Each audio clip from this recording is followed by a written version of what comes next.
नमस्कार, मैं हूं मनोज सैनी। इलेक्शन इंपैक्ट में आपका स्वागत है और आज हम आप पहुंचे हैं करेरा विधानसभा में। यहां भी भारतीय जनता पार्टी कांग्रेस बसपा के बीच त्रिकोणीय मुकाबला होगा।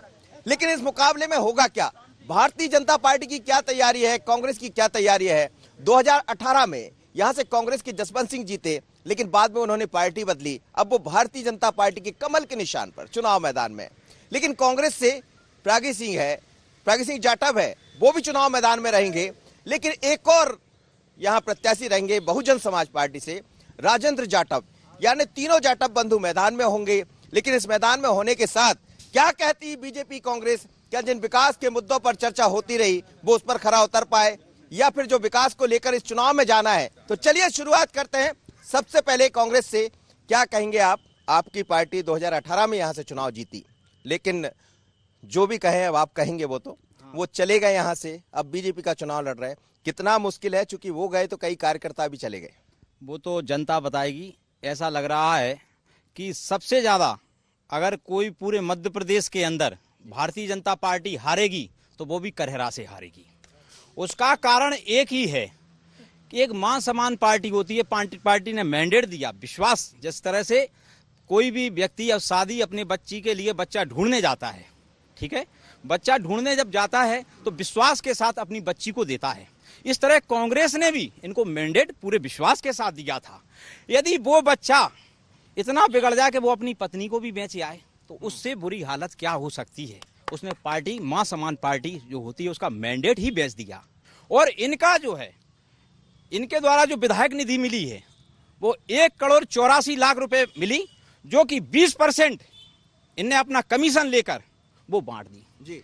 और ये जो है कहीं भी किसी भी रोड को देखने नहीं गए कितनी घटिया किस्म की है। मेरे गांव में मेरी भाभी जी हैं सरपंच, वहां की रोड देख लीजिए, रोड देख के मालूम पड़ जाएगा कि इसमें विधायक ने कितना कमीशन लिया। 20% कमीशन लिया है, घटिया किस्म की रोड। लेकिन जब वो कमीशन ले रहे थे, आप लोग भी कांग्रेस में रहे होंगे, उस समय आपने बताया नहीं कमलनाथ जी को कि ये कमीशन खोरी चल रही है। क्या करें, कमलनाथ जी को बताया, सभी को ये लग रहा था कि सरकार जैसे भी हो, हमारी सरकार मध्य प्रदेश में विकास करना चाहती थी, तो क्या करें, ऐसे भ्रष्टों को भी ढोना पड़ा। भ्रष्टों को ढोना पड़ा और भ्रष्ट अब जैसा वो कह रहे हैं, मैं नहीं कह रहा हूं, वो कह रहे हैं भ्रष्टों को ढोना पड़ा और भ्रष्ट अब आपके सामने आ गए। मैं सर्वप्रथम तो अपने बड़े भाई दिलीप यादव जी को धन्यवाद दूंगा कि उन्होंने विकास को स्वीकार किया कि करेरा नगर में विकास हुआ है। और मैं आपको बताना चाहूंगा कि भारतीय जनता पार्टी का जो परिवार है उसमें करेरा नगर परिषद में नगर परिषद के अध्यक्ष भारतीय जनता पार्टी से हैं और भारतीय जनता पार्टी के मैंडेट पर 8 पार्षद चुनकर आए थे। 5 हमारे समर्थित भारतीय जनता पार्टी के पार्षद हैं, यानी परिषद भारतीय जनता पार्टी की थी। अगर उन्होंने भी विकास कराया तो उसके लिए भारतीय जनता पार्टी के नेता और नेतृत्व जिम्मेदार है। और माननीय विधायक जी की बात अगर की है कि उन्होंने 1.25 साल क्या किया, तो अभी 300 करोड़ रुपए के लोकार्पण और भूमि पूजन हुए हैं, जिसमें मैं यहाँ उपस्थित जितने भी लोग हैं, मैं इन सब के सामने में, भले ही वो अन्य राजनीतिक दल में थे, अगर वो आज भी अन्य राजनीतिक दल में होते तो मैं उनका पूरी पार्टी की ओर से उनका बहुत बहुत स्वागत करता और सम्मान करता। जिस प्रकार के बस स्टैंड का उन्होंने मैप तैयार किया, जिस प्रकार की राज्य शासन से राशि मांगी है, ऐसा बस स्टैंड शायद है कि मध्य प्रदेश में कोई दूसरा बस स्टैंड बने, जो आगामी समय में इस करेरा में बनने वाला है। उम्मीद है कि जो मांगा है वो बन जाएगा, क्योंकि वो ऐसा कह रहे हैं कि पैसा तो आ जाता, बाकी कहीं और चलेगा। नहीं, ये निर्माण एजेंसी आदरणीय नगर परिषद होती है और नगर परिषद भी शासन के अधीन है। ये बात सही है कि वो एक स्वतंत्र कैबिनेट होती है, ठहराव प्रस्ताव उनको डालने होते हैं। लेकिन जिस विकास कार्य के लिए, चाहे वो सब्जी मंडी हो, चाहे आपका बस स्टैंड निर्माण हो, चाहे स्टाफ डैम हो, इनके लिए राज्य शासन ने अपनी स्वीकृति और अपना फंड आवंटित कर दिया है। यहाँ विकास की जो बयार बहेगी वो आगे पूरी जनता को देखने को मिलेगी, क्योंकि ये चुनाव है, ये तो आते फिर आएंगे, फिर हम जनता के बीच में जाएंगे, लेकिन किस मुंह से जाएंगे। अगर हमने आज जो वायदे किए, हमारे पूरा शीर्ष नेतृत्व अगर यहाँ घोषणा करके गया है, तो उसको धरातल पर भी लाने का काम हमारा है। विकास की गंगा भारतीय जनता पार्टी बहाने की बात कर रही है और विकास के मुद्दों पर ही चुनाव होते हैं। वो कह रहे हैं कि विकास की गंगा बहा देंगे, अगले चुनाव में हमें फिर आना है, हम चुनाव से नहीं डर रहे हैं, लेकिन विकास के कामों को लेकर जाएंगे। अगर कोई विकास हुआ है तो वो हुआ है कमलनाथ जी की सरकार में। 1 साल की जो राशि आई है उसी का विकास चल रहा है। और ये लोग सत्ता का यूज कर रहे हैं, प्रशासन का यूज कर रहे हैं, उसका उद्घाटन कर रहे हैं। राशि तो पहले ही हमारी कमलनाथ सरकार ने कर दी थी। लेकिन आपकी सरकार ये कहती थी कि खाली है खजाना, पैसा नहीं है, अभी पैसा नहीं देंगे।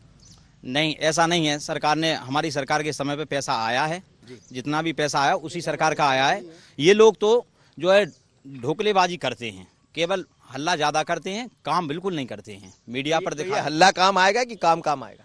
काम आएगा। आज देख रहे हैं कि हमारे प्रत्याशी के इतने टीका हो रहे हैं और इनके प्रत्याशी के जो 35 करोड़ रुपए लेके आए हैं केवल वही बांट रहे हैं, उसी दम पर चुनाव लड़। चलिए, टीका दो तरह के होते हैं चुनाव में, और चुनाव के बाद भी देखने को मिलेगा किसका टीका कौन करेगा। लेकिन वो कह रहे हैं कि जी, दिखी रही है मायूस कांग्रेस, हारी हुई कांग्रेस, 4 समर्थक खड़े हैं। यहाँ भीड़ बता देगी कि हमारे प्रत्याशी के साथ कितने लोग खड़े हैं। ये मायूस कांग्रेस। जी, हमारे दिलीप भाई अभी कह रहे थे कि चेहरा दिखा दिया था दुल्हन का और इस प्रकार की बात कर रहे थे, तो मैं बता देना चाहता हूँ कि फिल्म कोयला को चरितार्थ किया है कलंकनाथ ने, कि जनता में श्रीमंत महाराज ज्योतिरादित्य सिंधिया को चेहरा बनाया था कि सीएम बनेंगे। उसके बाद अमरीश पुरी ने जिस प्रकार के सलमान खान का चेहरा बता करके, शाहरुख खान का चेहरा बता करके और माधुरी दीक्षित शादी कर ली थी, जनता के साथ धोखा छलावा हुआ। ग्वालियर चंबल संभाग की जनता ने वोट देकर श्रीमंत महाराज साहब ने सरकार बनाई थी, और ये सरकार केवल जो है भ्रष्टाचार के आखंड में डूबी थी और केवल छंदवाड़ा की सरकार बनकर रह गई। जो भ्रष्टाचार में डूबे थे अब आपके साथ आ गए, जैसे कह रहे हैं आप सरकार डूबी थी, विधायक तो वही थी और उस सरकार से इस्तीफा देकर विधायक बाहर हुए। हमारे कलंकनाथ की सरकार भ्रष्ट थी। असंतुष्ट होंगे तभी तो वो छोड़ के आए। मेरा निवेदन है कि दिलीप भाई जैसे कह रहे हैं कि इन्होंने भ्रष्टाचारी, आप बताइए कि विधायक जब ये विधायक के साथ में थे, जब भ्रष्ट विधायक नहीं थे, हमने उनसे पूछा, सरकार छोड़ दी तो बोले भ्रष्ट हो गए, क्योंकि ये या तो यही भ्रष्ट होंगे, पहले इनको नहीं मिल पाया कुछ। एक बात शानदार। दूसरी बात निवेदन मैं ये करूंगा कि जो आपके कमलनाथ जी की, मुख्यमंत्री जी की आप बात करते हैं, तो मुख्यमंत्री जी ने ये कहा था और राहुल गांधी जी ने कि हमारी सरकार बनेगी। छलावा इनने किया है, तो हम जो है कि 10 दिन में कर्ज माफ, 2 लाख तक का कर्ज माफ करेंगे। क्या कर्ज माफ है 2 दिन के, क्या 10 दिन की? क्या तो 10 दिन में नहीं करेंगे तो हम सीएम को हटा देंगे, और 10 दिन तो क्या 1.5 साल में भी सीएम को नहीं हटा पाए। उसके बाद में उन्होंने उद्योग धंधा ट्रांसफर उद्योग धंधा चालू कर दिया। इन लोगों को जो पार्षद की बात करते हैं, खुद पार्षद हमारी पार्षद है, हमारा भाजपा का जो यहाँ का नगर पालिका अध्यक्ष है, तो भ्रष्ट आज 3 बार जीत चुका है, उसको भ्रष्ट बता रहे हैं। यदि वो भ्रष्ट होता तो 3 बार, जो 3 बार जीत गया उसको भी भ्रष्ट बता रहे हैं साहब। कमलनाथ जी की सरकार आई, कन्याओं के जो विवाह होता है, कन्यादान राशि 51,000 की दी बिल्कुल दी। आप रिकॉर्ड आप जनपद से, जिला से रिकॉर्ड आप निकाल सकते हैं। और शिवराज सिंह ये चौहान की जो सरकार आई है, इनने दोबारा से 28,000 रुपए आधे कर दिए हैं। और दूसरा, 15 साल में बीजेपी ने इतना बड़ा विकास कर दिया। आप करेरा से लेके इतना बड़ा विकास हो गया, आप करेरा से लेके सीहोर जाइए और यहाँ से बेलारी जाइए, करेरा से लेके सीहोर तक इतना बड़ा विकास कर दिया बीजेपी शासन ने, और यहाँ से बेलारी तक के रोड की डंबर भी खा गई है। और आपको देखना हो तो आप देखिए जाके, रोड की डंबल भी खा गए आप लोग, तो वो बोल रहे हैं रोड भी नहीं। केंद्र में भारतीय जनता पार्टी की सरकार है और भारतीय जनता पार्टी विकास के नए आयाम स्थापित करती है। ये जिस बिलारी की बात कर रहे हैं, इनको शायद ये गए नहीं होंगे। करेरा से लेके बिलारी तक 41 किलोमीटर की सड़क, जो प्रधानमंत्री सड़क बनी थी, उसको 5.5 मीटर चौड़ी सड़क माननीय नरेंद्र सिंह तोमर ने अपनी निधि से बनाई है। दूसरी सड़क आप देखेंगे यहाँ से टीला होकर के जाती है और उधर बैराड़ साजौर गांव तक और इधर कुचलौन तक टच होती है। वो 5.5 मीटर चौड़ी नई 25 किलोमीटर सड़क, 24.95 किलोमीटर की सड़क बनी है। विकास का इतना बड़ा रोड में केंद्र की सरकार ने इतनी निधि देकर किया है, इनको शायद ये ज्ञान नहीं है। 15 वर्षों के शिवराज की सरकार के विकास के मापदंड को ये तुलना करने की कोशिश कर रही है, उसके कहीं पासंग में भी नहीं लगता। 15 साल वर्सेस 15 महीने, 15 साल का जवाब में दे रहा हूं। उत्तर दे दें। ये जो रोड की बात कर रहे हैं, ये रोड पूरे रेत के डंपर खा गए रोड के लिए। अगर आपको देखना हो, आप यहाँ से सीहोर तक जाइए, अगर आपको रोड मिल जाए, आपको देखना हो अभी जाइए आप, अगर जाएंगे मैं देखूंगा जाकर। जवाब देना चाहता हूं उनका, 15 साल का हिसाब देना चाहता हूं। 15 साल में सिर्फ भारतीय जनता पार्टी के नेताओं का विकास हुआ है, उसके अतिरिक्त कुछ भी नहीं हुआ है। अब सिंधिया जी की बात आती है तो सिंधिया जी लोग बोलते हैं कि ईमानदार हैं। अभी इन्हीं के पार्टी के प्रभात झा राष्ट्रीय उपाध्यक्ष थे, वो हमारी कलेक्टेड में उनके खिलाफ आवेदन लिए फिरते थे कि सिंधिया जी ने ये बाउंड्री करवा दी और इतनी बीघों में जमीन दाब ली, शहर की बेशकीमती करोड़ों की जमीन। अभी ताजा घोटाला है, 146 बीघा जमीन जो किले के साइड में बेशकीमती अरबों खरबों की जमीन इनके द्वारा 100 रुपए में लीज करा ली है। और सिर्फ सिंधिया जी अपनी पहले आप लोग आ जाते सड़क पर, कहते सिंधिया जी ये गलत कर रहे हैं, ऐसा मत करिए, ये बहुत गड़बड़ है। हमारे कमलनाथ जी ने अभी एक एक्शन और लिया था भूमाफियों के खिलाफ। ठीक, अभी भूमाफियाओं के खिलाफ जो शासकीय जमीनें दबाए थे, उसमें अभी हमारे मामा जी भी जो सामने खड़े हैं उनका मैं जवाब दे रहा हूँ। ये खुद जो है जो शासकीय जमीन है वो कोई गरीब आदमी टपरिया डाले वो ठीक है, इनने वो कुशवा की जमीन सर्वे नंबर 1501 में दुकानें तान दी 15 साल से, और वो व्यक्ति ने अगर दुकान बनाई तो इनने अपने शासन के आड़ में उसकी जागीरें तोड़वा दी। कौन किसके लिए बोल रहे हैं आप? क्वालिटी मेंटेन सीसी है और एक देवस्थान पे है, एक दोनों देवस्थानों पे है, उसको आप जाइए वहाँ चेक करिए, उनका सीसी का जो वेल डेवलपमेंट है वो आपको मिलेगा। काली पहाड़ी एक्सीलेंट पंचायत का दर्जा मिलेगा जब कंप्लीट एंड होगा ना पंचायत का। लेकिन वो सिंधिया जी का भी कह रहे हैं कि कितने करोड़ों रुपए की जमीन दबा ली है। सिंधिया जी का कोई तोड़ नहीं है, सिंधिया जी का कोई तोड़ नहीं है। सिंधिया जी ग्वालियर राजघराने के महाराज हैं, 22 रहे हैं, और बड़े बड़े संस्थान हैं आज, शासकीय संस्थान, चाहे शिवपुरी का कलेक्टेड हो, चाहे ग्वालियर का मोती महल, उन्होंने दान किया अरबों रुपए की संपत्ति, अरबों रुपए की संपत्ति। श्रीमंत महाराज तो अपने अरबों रुपए की संपत्ति दान जी। इन्होंने जैसे कहा है, तो पहले तो ये पार्षद है, बढ़िया मकान बना हुआ है। श्याम जोई की नगर पंचायत में कुटीर भी अपने नाम से कराए सीमान जी, और बातें कर रहे लंबी लंबी चौड़ी। कुटीर हो गई बोल रहे हैं, कुटीर करा ली, कुटीर आप। हाँ, वो कोई बात नहीं है, अगर है तो कार्रवाई करें। देखो, जिसका मकान है, मेरा परिवार है, मेरी आईडी है, परिवार आईडी, हाँ स्वयं के नाम पे है। अगर मैं कायदे में आ रहा हूँ, दायरे में आ रहा हूँ, मकान बनाने के लिए मेरे पास एक मकान नहीं था, मकान के लिए दिए। आपके पास मकान नहीं था? नहीं था मेरे पास। अब हो गया क्या? अब हो गया। वो कह रहे हैं अब मकान हुआ, मकान ही नहीं था उनके पास। आप कहाँ पर्सनल जा रहे हैं? अच्छी बात है, बहुत अच्छी, बहुत। एक मिनट नहीं, अरे एक मिनट सुनो तो। दिलीप भैया आपने बहुत अच्छी बात की है कि आपके पास आवास नहीं था। आपने बहुत अच्छी बात की कि आपके पास आवास नहीं था, लेकिन आपको धन्यवाद देना चाहिए मध्य भारत के प्रधानमंत्री नरेंद्र मोदी को कि आप आवासहीन थे, आपको आवास उपलब्ध कराया भारतीय जनता पार्टी ने। और आवास प्रधानमंत्री इनसे आदरणीय मेरे बड़े भाई जो बीनेश गोयल जी हैं, ब्लॉक अध्यक्ष थे, उन्होंने कहा है कि सिंधिया जी के चेहरे पर चुनाव लड़ा। अगर सिंधिया जी के चेहरे पर चुनाव लड़ा था तो मध्य प्रदेश में वोटिंग हुई थी, तो उनको 19 वोट मिले थे। अगर इतना ही बड़ा चेहरा थे तो 22 विधायक ले जा पाए। अगर इतना बड़ा चेहरा थे 22 विधायक ले जा पाए। और उसके बाद मैं आपको बता दूं, और ये बात कर रहे हैं कि 22 ले जाना कम लगता है क्या आपको? हाँ 22। अगर जिस हिसाब से मुख्यमंत्री बनने की बात करते हो, 22 में क्या मुख्यमंत्री बन जाएंगे क्या? बताइए कौन मुख्यमंत्री बनने की बात करता है? जवाब दीजिए, 22 में मुख्यमंत्री बनेंगे? एक विधायक नहीं ले जा पाएगा कमलनाथ। लक्ष्मण सिंह जी गए थे पार्टी छोड़ के, एक विधायक नहीं गया। कमलनाथ जी जाके देख ले कितने विधायक जा रहे हैं। और सुनो, जानते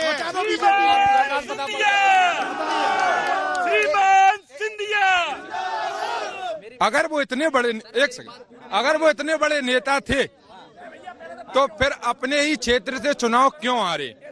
अपने क्षेत्र से ही चुनाव क्यों हारे जब वो इतने बड़े नेता थे? बड़े नेता थे, अपने क्षेत्र से चुनाव हार गए, और अभी भी कह रहे हैं कि करेरा में चेहरा नहीं चलेगा। वो चुनाव सिंधिया जी नहीं हारे, वो कांग्रेस पार्टी चुनाव हारी है, और परिणाम सामने आएंगे। सिंधिया जी गलत लोगों के साथ थे, एक अच्छा आदमी गलत लोगों के चंगुल में फंसा था, अब वो वापस अच्छे लोगों के बीच में आ गया, उसके परिणाम आपको सामने आएंगे। तो आपको 28 में से 28 तो आपको लग रहा है कि हाँ, इन्होंने बोला सिंधिया जी एक छोटे से कार्यकर्ता से क्यों चुनाव हारे। पहली बात तो इन्होंने जो वचन पत्र जो जनता के सामने रखा था, वो वचन पत्र अगर इन्हें पूरा किया होता ना, तो कर्जा माफी तमाम योजनाएं जिनने वचन पत्र में रखी। और जे करे ना जसवंत जाटव जी, दलालों का मान लो रेत माफिया और मान लो ट्रांसफर माफी, सबसे बड़े रेत माफिया या तो कमलनाथ और दिग्विजय सिंह थे, जो लगातार चलो चलो चलो काम करना आता नहीं था, कोई भी पहुंच जाए। इनके जितने भी कार्यकर्ता, मैं ये कांग्रेस का बहुत अच्छा कार्यकर्ता था, हम लोगों ने करीबन 8 साल से लगातार एक सच्चे सिपाही के रूप में कांग्रेस की बात रखी है नरवर में, और इन लोगों के पास चिल्लाने के अलावा कुछ नहीं बचा है। अब इनका के पास कोई है नहीं नेता। कितने लोग कांग्रेस से भाजपा में आ गए? करीबन अभी की डेट में 10-15 हजार कार्यकर्ता महाराज अरे वो कह रहे हैं हम इसलिए बताइए। आप मुझे मैंने सोशल मीडिया पे डाला था, सिंधिया जी की सभा में कहा गया था कि 40,000 कार्यकर्ता करेरा विधानसभा से कांग्रेस के भाजपा में गए हैं। मैं तो, और भाई ने मेरे ने कहा है कि 15,000 कार्यकर्ता गए हैं। मुझे सिर्फ 5,000 कार्यकर्ताओं की लिस्ट या 500 कार्यकर्ता की लिस्ट जी दे दे तो, और जो पदस्थ हो। और मेरी बात कि जो किसान हित की बात करते हैं, माननीय शिवराज सिंह मुख्यमंत्री हैं, मैं उनसे पूछना चाहता हूं कि अगर आप किसान हित की बात करते हैं तो किसान का कर्जा क्यों माफ नहीं रोक दिया तुमने? किसान का कर्जा क्यों माफ नहीं कर रहे हैं? आप लोग भी नहीं कर पाए किसान का कर्ज पूरा माफ? ऐसा किसान का कर्जा जो तीसरा चरण, हमारे पास पेन ड्राइव में सब सेव है, और तीसरा चरण जो आना था उसमें, और मैं बात करना चाहूँ, इसी करेरा की बात करूं तो इसी करेरा में सिंचाई की बात करूं या पेयजल की बात करूं? चलिए। हाँ, कौन समय 10 दिन का था श्रीमान। पूर्व में जैसे चलिए सुनिए आप जवाब। हाँ, पूर्व में जैसे चाचा जी बोल रहे थे चाचा जी सुन लीजिए कि हमने ऐसा किया, हम अच्छे हैं, हम बुरे। अच्छे बुरे का ध्यान और ज्ञान तो परमात्मा करता है, कोई दूध का धुला नहीं है। जो पंचायत हमारे अधीन है, मेरी माँ वहाँ से प्रधान है, उनमें इनकी माँ के नाम से BPL रजिस्टर्ड है, उनकी वृद्धा पेंशन है। एक बात, इनका 1 करोड़ रुपए का कम से कम मकान होगा, जो प्रॉपर्टी को कितनी पता नहीं। मैं नहीं कह रहा हूँ कि मैं सेफ हूँ, ये कह रहे हैं 1 करोड़ के बाद कुटी ले ली। सुनना एक बात। दूसरा, पूर्व में रूपा बोल रहे थे सिंधिया जी चुनाव क्यों हारे, तो हारने का तो इतिहास रहा है। महाराज साहब चुनाव हारे, अटल जी चुनाव हारे, इंदिरा जी चुनाव हारे। हारना जीतना तो इंसान का स्वभाव है, लोकतंत्र में हार जीत होती है, इससे कोई वो नहीं है। हाँ, समय चलता है, इससे आदमी का उसके इमेज को नहीं नाप तोल सकते। एक बात, मूल्यांकन किसी का कोई नहीं कर सकता, हर व्यक्ति विशेष है, हर आदमी के अंदर एक मेरिट्स और डिमेरिट्स है। अब मेरिट्स कितना ऊपर ग्रो करेगा या डिमेरिट्स, तो आपको लग रहा है कि भाजपा का मेरिट स्कोर बढ़ गया महाराज के आने के बाद? हाँ, मेरिट्स ग्रोथ हुआ है, तो शायद इतना हुआ कि भाजपा को महाराज की जरूरत थी, और जो जरूरत और पहले हो जाती, लेकिन फिर भी ठीक है, समय से जो भी हुआ, सुबह का बोला शाम को आया, कोई दिक्कत नहीं। अब जैसे आपको कहना है कि यदि CM महाराज को नहीं बनाए तो क्या प्रदेश अध्यक्ष नहीं बना सकते थे, क्या राज्यसभा सदस्य नहीं बना सकते? आप बताइए, सम्मान तो सभी को चाहिए ना। रहा इन्होंने, चलिए वो कह रहे हैं कि हाँ जी मैं कहना चाहता हूँ कि जो जिस तरीके से इन्होंने इधर हमारे करेरा के ऊपर एक डैम है, उसे नावली डैम है, वहाँ पे जो करेरा में जो पेयजल समस्या की मैं आपको बता दूं कि जब पानी करेरा में आएगा तो नावली डैम से आएगा, क्योंकि ये इनके द्वारा किया जाए 50 करोड़ की जलवर्धन योजना आई थी, उसको पलीता लग चुका है, लगभग भाजपा के लोग उसे डकार गए हैं। अब इसके बाद मैं आपको बता दूं कि अब करेरा में पानी आ रहा है नीचे समोआ डैम से, जबकि डैम की व्यवस्था यहाँ से वो योजना का कहाँ है पैसा? पूरा पैसा डकार गए, उसका पैसा जो और नावली डैम से ना आके इधर से। और दूसरी बात मैं करूं, हमारे पूर्व सांसद थे आदरणीय श्री नरेंद्र सिंह तोमर जी, उन्होंने एक करेरा में सभा में कहा था कि सोनचरैया का जो क्षेत्र है उसे सांसद चुनाव के पहले उसे अभ्यारण्य का खत्म कर दिया जाएगा। और उनके पैम्पलेट भी छपे थे, वो पैम्पलेट मेरे पास हैं, तो वो नहीं हुआ। दूसरी बात, इनके आपकी सरकार आई थी, आप लोग भी खत्म नहीं करवाए? कमलनाथ जी को नहीं बोले कि इसको खत्म? कमलनाथ जी को सिर्फ मात्र 15 महीने का कार्यकाल मिला, और उसमें क्या स्थिति रही है कि जो पूर्व में भाजपा ने भ्रष्टाचार मचाए थे और जो व्यवस्थाएं अस्त व्यस्त कर दी थी, तो उसके लिए मैं बता दूंगा आपको, मेरी बात सुनो पूरी, उसके लिए समय 2.5 महीने तो आचार संहिता में निकल गए, और 1 महीने का समय इनकी खरीद फरोख्त में निकल गया। 11 महीने का कार्यकाल मिला, उसमें उन्हें किसान को कर्ज माफ करना था, और वो लाड़ लक्ष्मी योजना। आपको नहीं लग रहा एक व्यक्ति को थोड़ा सा संभाल लेते, राज्यसभा का टिकट देते, कहीं कुछ कर लेते, तो आज ये स्थिति नहीं होती कि हम यहाँ खड़े होते? जी, मैं कमलनाथ जी से स्वयं मिला था। कमलनाथ जी ने कहा था कि ग्वालियर चंबल क्षेत्र गुलाम था, गुलाम। जिस तरीके से सिंधिया जी अपने क्षेत्र में कोई हस्तक्षेप नहीं होने देते थे, ना कोई विकास की बात करने देते थे, अगर मुख्यमंत्री भी इंटरफेयर नहीं कर पाता था, उनका इतना वो था। और वो हारने के बाद जमीनों की बात करते थे। लौट के आ रहा हूँ, जवाब ले, मुझे आपका जवाब।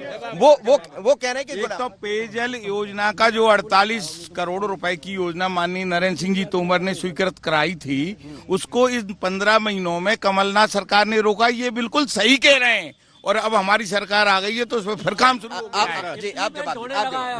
मैं निवेदन करूंगा, हमारे रूपा भाई जो बोल रहे थे, निश्चित ही हमारे क्षेत्र के एक कार्यकर्ता ने जो मेहनत की थी, वो इसलिए की थी कि हमारे क्षेत्र में नई सरकार बनेगी हमारे सहयोग से, तो उसमें विकास होगा।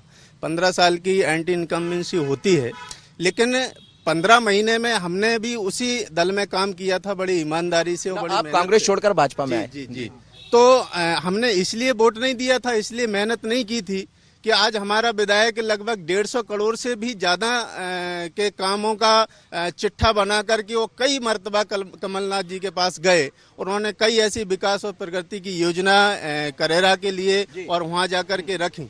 लेकिन मुझे लगता है कि आज तक जब ये पूरा घटनाक्रम हुआ उसके पहले केवल विधायक जसवंत जाटव नहीं, 22 विधायक और भी ऐसे लोग थे जो कमलनाथ की तमाम जो गतिविधि थी उससे परेशान थे।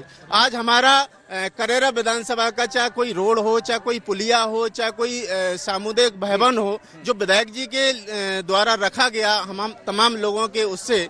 लेकिन मुझे लगता है कि छिंदवाड़ा के लिए 12,000 करोड़ का काम सैंक्शन हो सकता है और करेरा के लिए 5 करोड़ का कोई ऐसा काम नहीं। ये बड़ा सवाल है कि छिंदवाड़ा सारा पैसा, सभी विधायकों का ये आरोप रहा है कि सभी पैसा छिंदवाड़ा ले गए, वहां 12,000 करोड़ का काम हो गया, करेरा के लिए 5 पैसे का नहीं हुआ। देखिए 500 करोड़ का खुद यहाँ के पूर्व विधायक माननीय जसवंत जाटव जी ने मंच से 3 मार्च को सिंधिया जी के सामने सीधा कहा था कि 500 करोड़ की योजना माननीय कमलनाथ जी ने, चाहे आपकी रिंग रोड की सौगात हो, चाहे आपकी बस स्टैंड की सौगात हो, 500 करोड़ की योजना करेरा को दी थी। मैं अपनी भारतीय जनता पार्टी के मित्रों से पूछना चाहता हूं कि सिंधिया जी कहते थे कि मैं सड़कों पे उतरूंगा, आप कब उतरे? बोले मैं यही तो कहेगी, विद्वानों के लिए सड़कों पे उतरूंगा, मैं किसानों की कर्ज माफी के लिए सड़कों पे उतरूंगा। उन्हें कांग्रेस में आजादी थी, वो इस पूरे चंबल संभाग में 50 टिकट बांटते थे और उनको 10-12 सांसद के टिकट बांटते थे। आज उन्हें पादी क्या दी, हमने तो महाराज बनाए थे, उन्हें विभीषण कहा जाता है। ये चलिए वो कह रहे हैं कि उनको तो विभीषण कहा जाता है। ये है भारतीय जनता पार्टी। जैसे कमलनाथ जी की बात आई, मुख्यमंत्री माननीय मुख्यमंत्री जी की, तो जब मध्य प्रदेश सरकार कमलनाथ की थी तो एक बात बताइए कि 28 या 29 लोकसभा क्षेत्र में थी अपनी मध्य प्रदेश में, केवल उनका पुत्र ही क्यों जीता? इन्होंने ये 1.5 साल में क्या कमाया ये बताइए आप। इन्हीं का पुत्र जीता, कमलनाथ जी सांसद बना और सारे लोगों को सोपड़ा साफ हो गया। बीजेपी और कांग्रेस दोनों के लिए एक सवाल, सोन चुनिया अभ्यारण्य का मामला बड़ा है, लंबे समय से यहाँ के लोग मांग करते रहे, आपकी सरकार भी रही, आपने क्यों नहीं किया? ये सुप्रीम कोर्ट में मुकदमा चल रहा है और लगभग केवल 10% इसमें काम रह गया है और ये रूटीन प्रक्रिया है सुप्रीम कोर्ट की प्रक्रिया इसमें कोई कुछ नहीं कर पाएगा। माननीय नरेंद्र सिंह तोमर जी और शिवराज सिंह के प्रयासों से जल्द से जल्द जैसे राम मंदिर का मामला निपट गया, ये मामला भी निपट जाएगा। ये सोनचरैया अभ्यारण्य डी नोटिफाई हो चुका है, लेकिन प्रतिबंध चूंकि सुप्रीम कोर्ट से लगाया गया था, इस डी नोटिफाई में जो 212 हेक्टेयर जमीन देने की बात कही थी वो हमने कूनो अभ्यारण्य में ट्रांसफर कर दी है, उनको सौंप दी है। अब उस चीज का पूरा डी नोटिफाई का समिति की रिपोर्ट, कैबिनेट का जवाब सुप्रीम कोर्ट में हमें प्रस्तुत कर दिया है। जवाब मिल गया, आपने कहा था मामला रहता है कि ये मामला सुप्रीम कोर्ट में है, तो इनके नेता ये क्यों कहते हैं कि 1 भी इंच जमीन नहीं रहेगी अभ्यारण्य की, उसको मुक्त कर दिया जाएगा? जी मंचों पे क्यों पहुंचाते हैं? जवाब यही मैंने कहा, आपने ध्यान से नहीं सुना। ये डी नोटिफाई, 1 मिनट, इसके बाद कैबिनेट का डिसीजन, इसके बाद समिति की रिपोर्ट और 212 हेक्टेयर जमीन इसके बदले दोनों साइड भारतीय जनता पार्टी का इतना विकास, इतना बड़ा विकास है कि जाने सोनचरैया कितने दिन से लगी और प्रत्येक चुनाव में सोनचरैया मुद्दा उठता है। सुप्रीम कोर्ट इतना बड़ा विकास कर दिया कि सोनचरैया जाने प्रत्येक चुनाव में सोनचरैया कहते हैं। अब ये सोनचरैया हटेगी कब? ये और ये सोनचरैया वाला हम लोग उसमें जुटे हुए, इनकी सरकार ने सोनचरैया अपहरण लगाया था और हम तो उसको खोले। और इनका एक प्रमाण और है, मेरे पास एक फोटो है, इनका एक महामंत्री अभी एक नवनियुक्त 17 तारीख में इन्होंने इसको महामंत्री बनाया। ये कह रहा है कि हम कांग्रेस के पदाधिकारी हमारे इस्तीफा नहीं दे रहे। अभी हाल ही में 17 तारीख को बनाया, उसने कल इस्तीफा दे दिया। इनके साथ ये जवाब दे, वो कह रहे हैं पदाधिकारी, आप कह रहे थे पदाधिकारी। मैं बता रहा हूँ, मैं वीडियो दिखा रहा हूँ। इनके जो विधायक हैं, जो प्रत्याशी हैं, जो गांव में नहीं जा पा रहे हैं, काले झंडे दिखाए जा रहे हैं। और वीडियो मेरे पास है, मैं दिखा रहा हूँ वीडियो गाँव में ऐसे कर रहे हैं। मैं वीडियो दिखा रहा हूँ, एक मिनट इन पर दिखाइए। आप जैसे कि अभी रूपेंद्र भाई ने बताया कि कांग्रेस के लोगों ने हमारे प्रत्याशी को या हमारी प्रत्याशी की टीम को काले झंडे दिखाए, तो ये हमारी कार्यशैली पर डिपेंड करता है, हमारे चाल चलन पर डिपेंड करता है कि हम किस संस्कृति के लोग हैं। मेरा मतलब ये है कि अगर ये कांग्रेसी लोग किसी को काले झंडे दिखा रहे हैं तो ये इनकी महत्वता और इनका चलन इसमें सामने क्षमता सामने आती है। क्षमता है ये आपकी क्षमता। ये मतदाता जनता काले झंडे दिखा रही है, गाँव में घुसना नहीं दे रही है। मैं बोल रहा हूँ कि काले झंडे का प्रतीक मैं बताता हूँ कि जब काले झंडे उसको बताए जाते हैं जब इसका वैभव होता है कि इनको नजर न लग जाए इनकी पार्टी को। चलिए सिरसौद गांव को यहाँ के नरेंद्र सिंह तोमर ने सिरसौद गांव को गोद लिया था। उस पर आज इतना विकास कराया इन्होंने कि 1000 तो मील खड़े हो गए। 1000 मील अभी वर्तमान में सिरसौद में हैं और सिरसौद के लोग इतने उत्साहित हैं उस विकास को देखते हुए, बड़ी बड़ी फैक्ट्रियां स्थापित कर दी हैं। सिरसौद का विकास बहुत हो गया, किस तरह से वो बता भी रहे हैं, इसका जवाब बस लास्ट यहाँ विराम लूंगा। विकास किसने कितना किया है ये तो पब्लिक जान रही है। जनता अपनी अच्छी बुराई का ज्ञान रखती है, हर आदमी समझदार है, उसको ज्ञान है मेरे लिए क्या उपयोगी है क्या नहीं उपयोगी है। एक बात, बीजेपी विकास का वोट मांग रही है, योजनाओं के नाम पर वोट मांग रही है और मोदी जी का इतिहास में, भारतीय इतिहास में, दुनिया में स्वर्ण अक्षरों में नाम लिखा जाएगा। एक बात के लिए वैसे बहुत कार्य किए, भगवान राम का जो मंदिर, भव्य मंदिर का निर्माण हो रहा है, जी शायद विश्व का ऐसा मंदिर रहेगा इतना भव्य। वो तो दूसरी बात सिरसौद की बात है, मैं बताता हूँ। सिरसौद की अगर विकास की बात की जाए, पूर्व में माननीय नरेंद्र सिंह तोमर जी यहाँ से सांसद थे, उनके कार्यकाल में सिरसौद से पिछोर तक लाखों की तादाद से रोड डाली गई, करोड़ों की तादाद से, एक अमोल पठा से लेकर नरवर तक करोड़ों की तादाद में रोड डाली गई। एक पिछोर यहाँ से खोड़, सिरसौद से खोड़ तक रोड डाली गई और उसके बाद ये अमोल पठा, करेरा से अमोल भट्टा के लिए रोड डाली गई। ये माननीय भारतीय जनता पार्टी का और केंद्रीय मंत्री नरेंद्र सिंह तोमर जी का विकास है। चलिए, यहाँ भारतीय जनता पार्टी, कांग्रेस, बसपा तीनों के बीच त्रिकोणीय मुकाबला हो रहा है, लेकिन चुनाव से पहले जिस तरह का यहाँ माहौल है उससे समझा जा सकता है कि किस तरह का मुकाबला होगा। विजय नायडू के साथ मनोज सैनी, IND 24 करेरा।